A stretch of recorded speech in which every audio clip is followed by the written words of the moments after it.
വലതോ ഇടതോ ഏതു വശം ചരിഞ്ഞ് ഉറങ്ങണം. ഭക്ഷണം, വായു, വെള്ളം എന്നിവ പോലെ മനുഷ്യന് ഏറ്റവും അത്യാവശ്യമായ മറ്റൊന്നാണ് ഉറക്കം. ഉറക്കമില്ലായ്മ നമുക്ക് പലവിധ ആരോഗ്യ പ്രശ്നങ്ങൾ ഉണ്ടാക്കുന്നു. ശരിയായ ഉറക്കമാകട്ടെ ദിവസം മുഴുവൻ ഊർജ്ജസ്വലനായി ഇരിക്കാൻ സഹായിക്കുകയും ആരോഗ്യം പ്രദാനം ചെയ്യുകയും ചെയ്യുന്നു. എന്നാൽ എങ്ങനെയെങ്കിലും ഉറങ്ങിയിട്ട് കാര്യമില്ല. കിടക്കുമ്പോഴും ശ്രദ്ധിക്കണം കുറച്ചു കാര്യങ്ങൾ. കിടക്കുമ്പോൾ ഇടതുവശം ചരിഞ്ഞു വേണം ഉറങ്ങാൻ. മറ്റു രീതിയിൽ ഉറങ്ങുന്നതിനേക്കാൾ ആരോഗ്യകരമായ രീതി ഇതാണെന്ന് വിദഗ്ധർ പറയുന്നു. ഹൃദയത്തിൽ നിന്നുള്ള രക്തചംക്രമണത്തെയും ദഹനത്തെയും ഇടതുവശം ചെരിഞ്ഞു കിടക്കുന്നത് സഹായിക്കും. ഉദരരോഗമുള്ളവർ ഇടതുവശം ചരിഞ്ഞു കിടക്കുന്നതാണ് ഏറെ ഉചിതം. ശരീരത്തിന്റെ ഇടതുവശത്തായാണ് നമ്മുടെ ഹൃദയം സ്ഥിതി ചെയ്യുന്നത്. അതിനാൽ ഇടതുവശം ചെരിഞ്ഞു കിടക്കുന്നത് ഹൃദയത്തിന്റെ പ്രവർത്തനം കൂടുതൽ മികച്ചതാക്കുന്നു.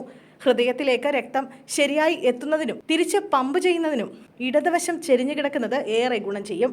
ഹൃദയ സംബന്ധമായ അസുഖങ്ങളുള്ളവർ ഇടതുവശം ചരിഞ്ഞു കിടക്കുന്നത് സങ്കീർണതകൾ ഒഴിവാക്കാൻ സഹായകമാണ്. ദഹന പ്രശ്നങ്ങളുള്ളവർ ഇടതുവശം ചരിഞ്ഞു കിടക്കുന്നത് ഏറെ ഗുണം ചെയ്യുമെന്നാണ് വിദഗ്ധർ പറയുന്നത്. ഇടതുവശം ചരിഞ്ഞു കിടക്കുന്നത് ദഹനം മികച്ചതാക്കാൻ സഹായിക്കുന്നു. ഭക്ഷണം ദഹിക്കുന്നതിനായി 10 മിനിറ്റ് നേരമെങ്കിലും ഇടതുവശം ചരിഞ്ഞു കിടക്കണമെന്നാണ് പറയുന്നത്. നമ്മുടെ പാൻക്രിയാസ് വയറിന്റെ ഇടതുവശത്താണ് കിടക്കുന്നത്.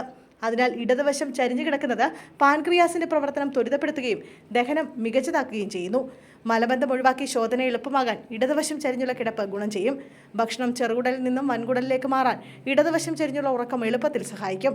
ഭക്ഷണം കഴിഞ്ഞ് നിറഞ്ഞ വയർ കലളിന്റെ മുകളിൽ വരാതിരിക്കാൻ കൂടിയാണ് ഇടതുവശം ചേർന്ന് കിടക്കണമെന്ന് പറയുന്നത്. ഇടതുവശം ചേർന്ന് കിടക്കുന്നത് ലസികാഗ്രന്ഥികളെ ശുദ്ധിയാക്കുകയും ശരീരത്തിലെ മാലിന്യങ്ങളെ പുറന്തള്ളാൻ സഹായിക്കുകയും ചെയ്യുന്നു.